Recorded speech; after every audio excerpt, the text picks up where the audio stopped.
Hello, this is Nitin Dahad with EE Times. I'm here now talking to Yankin Tanurhan and Sameer Wasson, who's the CEO of MIPS. And the company actually also have within that the ARC, which I think Yankin has a bit of history with. So let's have a little conversation. Hello, both of you. How are you? Very good. Hey, how are you? We're going to talk a little bit about the whole sort of trend on physical AI and agentic AI. And if we look, 2026 are we in? Yes, I think things are moving so fast in this industry. And only like last year, we were talking just about AI, 2 years AI, but now it's all about agentic AI. All the big companies are doing that. But, let's go into what physical AI means. Yankin, physical AI systems increasingly need to make decisions locally and in real time. From a CTO perspective, what are the biggest architectural trade-offs between cloud-centric AI and truly autonomous edge intelligence? And the reason I sort of said earlier is because everything has been around the cloud-centric. I think people have been forgetting that there's other stuff going on. Yeah, it does. As we went into the AI activities, this is year 2015. We are talking about the early neural networks, barely, the CNNs, the word DNN did not even show up yet. It was all about edge at the end, what we've been trying to do. And frankly, it's all about power consumption, delivering the highest performance as possible locally.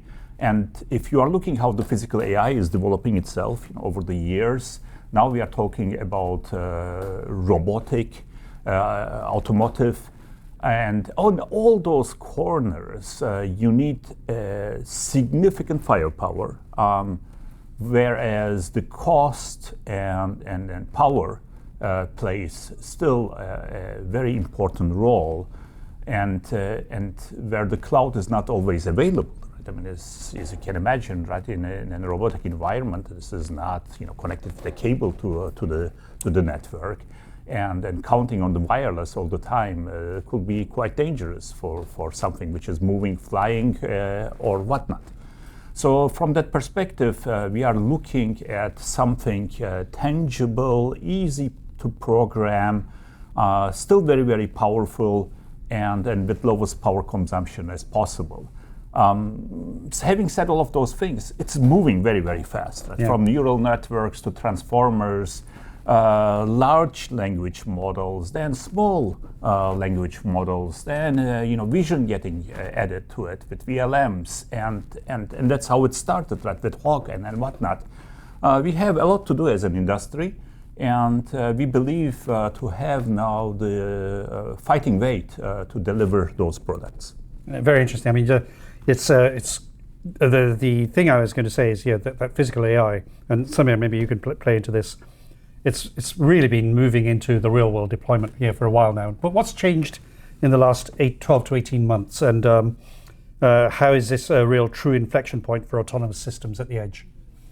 Yeah, and it's changed a lot for you as well. Oh yeah, absolutely. Right. Look, we are talking to each other today, essentially on day one of MIPS and ARC being one team. Yes. Right? So it's obviously very exciting, but it's actually a very pivotal moment in terms of where RISC and RISC-V and compute is also going. Right. We are playing our part, and the reason to kind of pull these teams together is essentially what we're seeing in the market. Right. And Yankin put it nicely. Right. That a few years back we were not necessarily seeing agentic AI as the application. So you can only ask yourself, saying, what are we not seeing now? So in what we have to do, and one of the biggest reasons to bring the capability together under the same umbrella is, we are not going to be able to win this game by predicting the future. I think that is not going to work because you can't predict where the next ChatGPT moment is. This is the whole VC conundrum. Yeah, I don't think so. Predicting the future is a very, very risky business. Yeah. What we can do is we can strengthen the value proposition and the product portfolio and lower the barrier of its adoption. And the entire strategy of pulling us entities together is go figure out how are we going to accelerate lowering that barrier of adoption. So today, if you just think about from an AI perspective, ARC has a strong legacy of NPX architecture, which is strong deployments today. It caters to a certain segment of the market, one of the best of its kind. MIPS has been building the S8200, which is a completely RISC-V operation. The ideal solution is you get RISC-V days one programmability with NPX-like performance. And by putting these expertise together and also bringing the software capability and the open stack together, we can go bring that to the customers. So whether this now gets manifested as a small agent looking at factory floors, whether it gets manifested as something else, I don't know whether we'll be right on that. We will do some examples on that, but we can now create the solution together so that then the customers can go innovate on that. Now, Yankin, I think you've had this ARC journey from when Viraj was acquired by Synopsys, and then sort of go through now to sort of working with MIPS and GlobalFoundries. Where do you see the opportunity now? And I think there's a broad opportunity in this whole physical AI, agentic AI space. So I think the opportunity is to be able to deliver those things just in time. If you look at all these smaller IP companies who tried to do configurable, extendable processors and then vanished over time, was lack of investment and having the right amount of talent, right amount of money, and right amount of momentum. Two things are working for us, right? As Sameer said, first, RISC-V, right, is definitely inevitable today, and the second, the AI revolution, if I may say it that way, is moving us to a point and giving us the opportunity to grow fast enough with the just-in-time delivery with very, very competitive products. And guess what? And we will make many, many mistakes. And I think we are capable to deliver more and more products which are fixing those mistakes and keeping us ahead of everybody else in the game. And that's, I think, the beauty of putting those two teams together, having that strength suddenly in your hands. And then you can remember right back in the ARC International days, right, that a huge success story did not turn to become a long-term success because of not just having the right amount of people and talent ready. And that's, I think, the big change today compared to 15, 20 years ago. The momentum in the market and plus the people brings us to a leadership position. But I think it's also a question of that software to silicon strategy that you've adopted as well. And I think might be worth talking about that and how that ties everything together. Yeah, I mean, look, historically, when we've developed pieces of hardware, whether it's IP or CPU or function-based, right, we take a very independent view of software and hardware. AI does not differentiate between hardware and software. AI works better as a system. There's no, like, CPU processing, there is a standard OS, blah, blah, blah, right? But AI is a great unifier. And if you're not approaching the problem as a unified problem, you are going to falter somewhere. You're giving yourself the best probability of success and your customers the fastest way to market by approaching the problem together. And I think that's what we are trying to do. We start with attacking the software workload, understanding that, and then letting our tools go translate that software workload into what an optimized architecture is. And the building blocks we bring to it are a range of simple RISC-V cores to RISC-V enabled AI accelerators to some proprietary accelerators where performance is required to ASIP tools, which can quite frankly create a function-based accelerator just from the tool itself. So those are answers. The questions have to be asked to the software workload. And then let the machine go take over and see what comes out. I think it's almost like going from the IP library to implementation to manufacturer, and that's kind of what the whole story. And then and now that we're all part of GF, being part of GF actually allows you to then kind of not only answer the question but to deliver the answer also. Right. Yeah. And I think with manufacturing there, our customers, when they look at us now, they're looking at probably the first of its kind, end-to-end, at-scale IP to manufacturing solution. And I think it's one of the biggest aspects of what we're bringing to the customer and the missing piece in what they're trying to do. Now, it's not just about, I mean, if I put my media hat on, it's not just about providing great technology and solutions and strategy. There is a market out there, and maybe you can just explain between both of you, what are we talking about in terms of physical AI, and give me the variety and diversity and what that means from a software to silicon solution. Yeah, I think, look, the largest manifestations of physical AI, automotive, right? Yeah. I mean, Waymos and Zooxes of the world are getting more mainstream. Yeah. FSD and all of these level 3 level retail solutions are here today.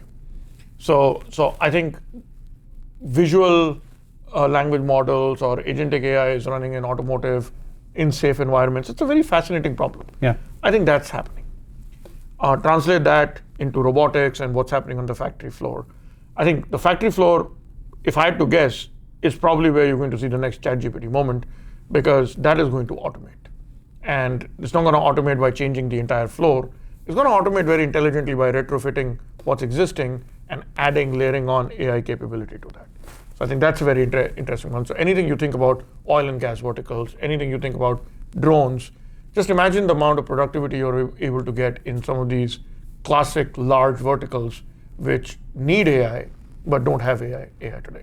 So these markets are very exciting. Obviously, what's happening on the AI infrastructure remains very exciting. Yeah. Even though it's not classical physical AI, it is inside the data center. It enables physical AI because there are some inferences which will run there. But the ability to move data more seamlessly, I think that's a fascinating problem as well. I think it's putting that edge intelligence and autonomous together for all kinds of applications. And I think about, through all the things I've worked on, written about, and things like mines in Brazil, or we can send the autonomous drones or battlefields, because and the thing is, there are economies which will benefit significantly as manufacturing comes back. Manufacturing will not come back in a mainstream environment globally unless it is automated to a large extent. And I think AI plays a very fundamental role in getting there. I mean, sorry, yes. Talk about this, right? I mean, there's the whole dark plans, which will be coming more and more, everywhere, not only in China. Personalized health, right, which will be another driver for the whole edge AI, and we are seeing already the small movements on this one, and there will be more and more of the personalized health coming, because we are becoming very conscious about this as individuals, what to do with our body. And these are all devices asking for extremely low power consumption and still, an extreme level of smartness, on the automotive level. And then you will see more and more demand in those markets. I'm just, you're global, and I think I think when I think global about in terms of robots and humanoids, Japan and how that's adopted robots. Mm-hmm. I remember going to, when I was with Plessey Semiconductor in 1995, going to Tokyo and seeing an automated menu ordering system using a wireless network to the kitchen. But they were using like early versions of that technology as well. I'll take one example, right? So recently at a demo, there's this robot which walks up to or slides up to an analog gauge. It's an analog gauge, and using visual language models interprets what the gauge is saying and then transmits that information. In the classic processing setting, we would have tried to go change that gauge to a digital one, then transmit that using IoT. Yeah. Now with visual language, you're able to operate in existing infrastructures and interpret real analog signals around you physically, and translate them and move on. So I think it's helping us change how adoption goes, because changing existing infrastructure is what delays adoption. Yes. Yeah. When you're not changing existing infrastructure and you're layering the AI productivity on top, I think it accelerates adoption. Yeah. And we're going to see, in my opinion, or in our collective opinion, I think millions and billions of devices coming out. That was actually going to be my next question, but you've answered part of it. But I will ask because it sort of doesn't emphasize the importance of how the MIPS, ARC, and GlobalFoundries partnership and relationship actually enables that adoption. Yeah. And I think you talked shortened time to revenue, shortened time to market, shortened time to adoption. I think Yankin touched it, right? Fighting weight, first of all. Yes. Right. These are complex problems. You need to have the staying capability and scale to operate. Yeah. Being on the global platform, we're the first and I will likely say the only end-to-end compute solution provider outside of the largest one in the market. Okay. So I think bringing this together is a play towards saying, you know what, we can give our customers the confidence to engage with the platform, which is different from the largest, most incumbent platform. And now they have a viable alternative because we have every core from an entry-level core all the way to a large AI core. Right. And we have a global footprint, and we're investing, and we're growing as a business.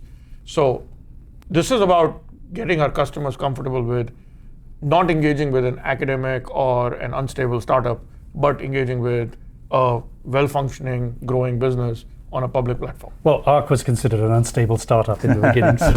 Trust me, I think we've all had our share of unstable startups. Yeah. It's time we move on to the next thing. Exactly. And the thing is, we're not moving on just because we want to move on. Our revenues are growing, right? I mean, this year we've gone publicly and said we're going to be between $80 to $100 million, just as MIPS. With ARC coming in, that's only going to be bigger. Yeah. We've also gone out and we've set a public target of we're going to grow this business to about $1 billion run rate by 2030. And that is after a lot of thinking and capability on where the pull is. So if you think about what we're trying to go build, it's not only trying to come out with technology, it's actually engaging with customers, deploying and starting to ramp this into volume. And for that whole physical AI world. Exactly. Yeah. I'm going to put you on the spot for the final question. As a CTO, and I love talking to CTOs because they can give forward-looking, not forward-looking, but future strategy. Looking ahead, look at the camera. Looking ahead, what architectural shifts do you believe will define the next generation of autonomous machines and robotic platforms over the next 5 years? And I know you're going to give me what you have currently, but I just have a little think about also future. I mean, if you look really far ahead, yes, and you will see optics getting integrated tighter, and that's one of the reasons why GlobalFoundries is investing into that corner. Yeah, there's a acquisition, right? Because all this communication at the end of the day have to be power efficient and an extremely high speed. So you will see that. You will see that analog getting more and more important. You will see that radar getting tightly integrated in all of those things. It is just not all about the competition. So if you are looking at that, traditionally we've been only looking at the ALUs and then trying to get the ALUs better and then whatnot. But the subsystems, being able to go to that silicon as fast as you can and turn those things around is giving us, frankly, an unfair advantage. Having the optics, in our neighborhood, I'm pretty jazzed, what we can do in the next couple of years. Well, it's not that far away. It isn't, is it? It's moving so fast. Well, Yankin and Sameer, thank you very much. Thank you. Thank you, Nitin. Thank you. Thank you.